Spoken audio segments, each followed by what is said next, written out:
Bonjour et bienvenue dans cette nouvelle vidéo. Aujourd'hui, je vais vous présenter ce qu'est le growth hacking ainsi que l'analyse des métriques.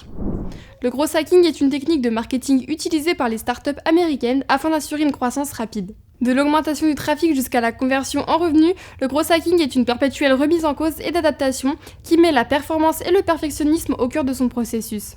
Dans cette technique, rien n'est figé, aucune décision n'est imperfectible. Le client est au cœur du processus et on se contente d'analyser ses désirs, ses attentes et ses sensibilités pour apporter un produit ou service adapté à ses besoins.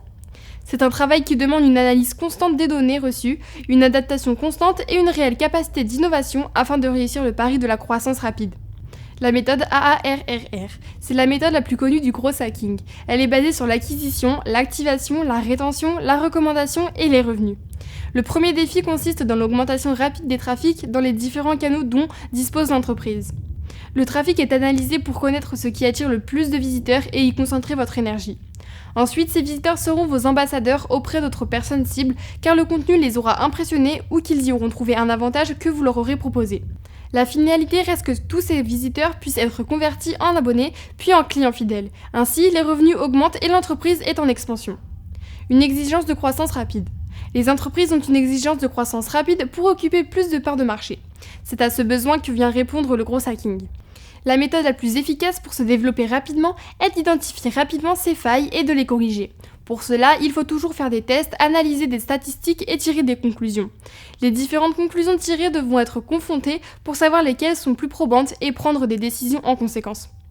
Un bon growth hacker n'est pas celui qui réussit toujours, mais celui qui est assez tenace pour toujours apprendre de ses erreurs et avancer. Même une méthode efficace devra être réévaluée, car il y a toujours cette volonté de perfectionnement. Une nécessité d'innovation et d'adaptation constante. Le growth hacker est dans une logique d'innovation constante. Les attentes des cibles changent en fonction de plusieurs facteurs et il faudra s'adapter en conséquence. En fonction des données qu'il reçoit, il élabore un tableau de statistiques et réajuste sa stratégie en conséquence. Ce travail se fait tout au long du processus. C'est une démarche inclusive qui met le client au cœur du processus. Il teste de nouvelles choses à chaque fois et mesure leur impact sur l'objectif fixé.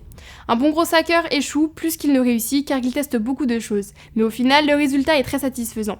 Il scrute les besoins des clients cibles jusqu'au moindre détail afin que le produit ou service soit sur mesure. J'espère que cette vidéo vous aura plu. Pour plus de renseignements, n'hésitez pas à nous contacter et à vous abonner à notre chaîne.